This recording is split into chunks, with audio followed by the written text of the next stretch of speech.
Assalamualaikum warahmatullahi wabarakatuh. Salam sejahtera bagi kita semua. Selamat datang kembali di Masif Open Online Course Universitas Indonesia. Saya Dr. Gigi Brahma Kiswanjaya PhD dengan senang hati akan memandu Anda dalam video pembelajaran di modul ketiga atau modul yang terakhir.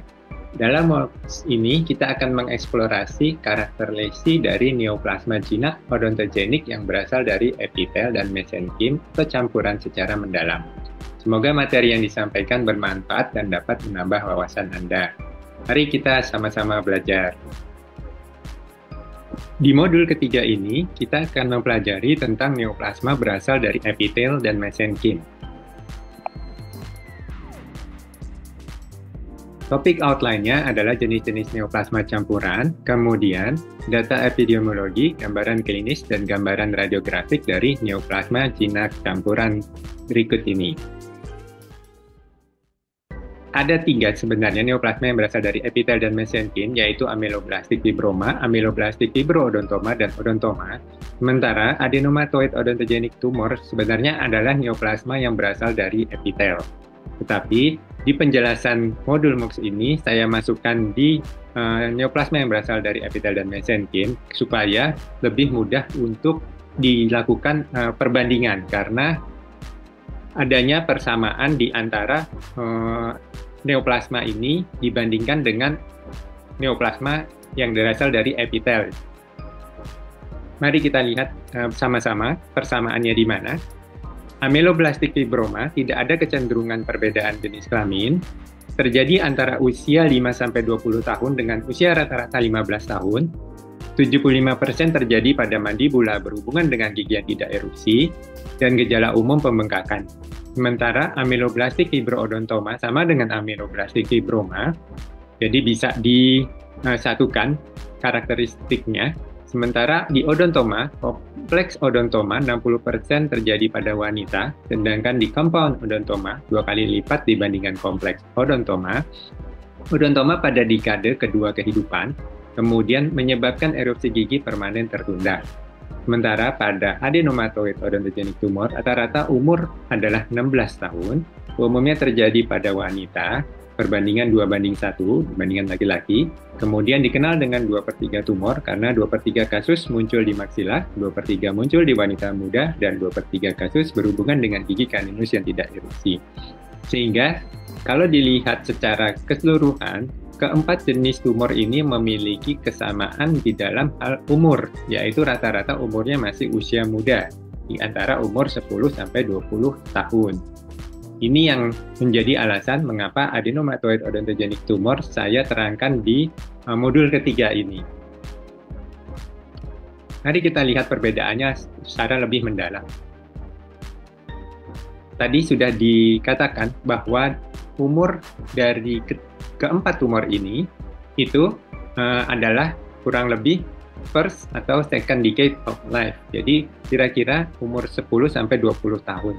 Kemudian lokasinya di daerah posterior mandibula untuk ameloblastik fibroma dan ameloblastik fibroodontoma. Sementara untuk odontoma kita tahu ada dua tipe. Untuk yang compound itu ada di anterior maksila, sementara yang kompleks odontoma itu ada di posterior mandibula. Sementara AOT itu ada di anterior maksila atau di mandibula dan biasanya berhubungan dengan gigi kaninus. Kemudian ukuran bervariasi untuk ameloblastik fibroma dan ameloblastik fibroodontoma. Sementara untuk odontoma tidak akan meningkat dari hal ukuran. Sementara untuk adenomatoid odontogenik tumor bervariasi. Dari bentuk, kita bisa melihat bahwa ameloblastik fibroma dan ameloblastik fibroodontoma memiliki bentuk unilokuler dan multilokuler, sementara kalau di odontoma adalah irregular atau bervariasi, dan di adenomatoid odontogenik tumor bentuknya umumnya adalah bulat dan oval. Struktur interna dari ameloblastik fibroma adalah radiolucent, sementara di ameloblastik fibroodontoma radiolucent bisa, kemudian juga bisa mix, kemudian juga radiopak dengan 1 atau 2 klasifikasi ada daerah radiopak. Sementara di odontoma bisa mix, kemudian untuk compound ini gambarannya seperti struktur dari gigi, sementara untuk yang kompleks homogeneous Ini seperti massa atau tisu yang terkalsifikasi. Sementara ciri khas dari AOT adalah adanya kerikil-kerikil kecil seperti kalsifikasi. Efeknya, dari keempat jenis tumor ini dapat menghambat dari pertumbuhan erupsi gigi permanen, atau gigi akan dapat berpindah tempat, atau malposisi dalam arah apikal. Bentuknya untuk ameloblastoma fibroma adalah unilokuler, multilokuler, odontoma bervariasi, dan AOT bulat atau oval. Berikut adalah gambar dari ameloblastik fibroma. Kita bisa melihat pada ramus dan kanan dari mandibula. Kita bisa melihat di sini, daerah radiolucen besar. Sementara pada ameloblastik fibroodontoma, kita bisa melihat adanya gambar lesi radiolucen dengan dua radiopasitas kecil. Bisa lihat adanya gambaran terkalsifikasi, atau lesi dengan banyak radiopasitas seperti pada gambar C. Kemudian kita juga bisa melihat bahwa daerah radiopasitas ini dapat mempengaruhi erupsi gigi molar pertama jadi terhambat di gambar D ini.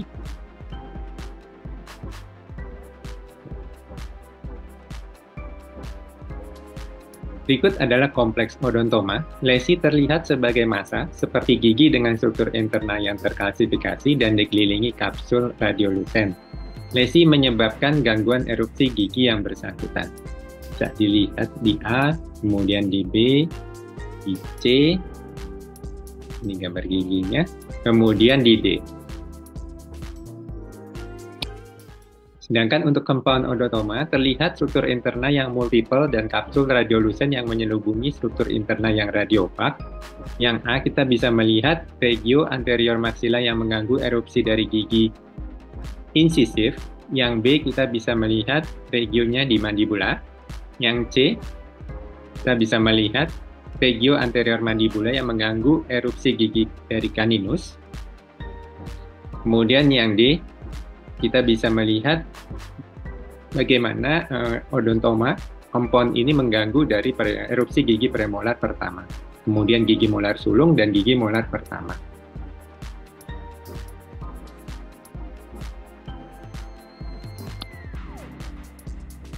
Adenomatoid odontogenic tumor pada maksila kita bisa melihat seperti pebbles, kerikil. Jadi terlihat gambaran radiopak terkalsifikasi. Berhubungan biasanya dengan gigi caninus, impaksi. Kesimpulan, meskipun keempat jenis tumor ini memiliki asal jaringan yang sama, terjadi pada usia muda dan beberapa ciri radiografik yang sama, seperti kombinasi daerah radiolucen dan radiopak pada struktur internalnya, tetapi perbedaan utama terletak pada pola spesifik radiografik dan jenis kalsifikasi yang terjadi di dalam lesi.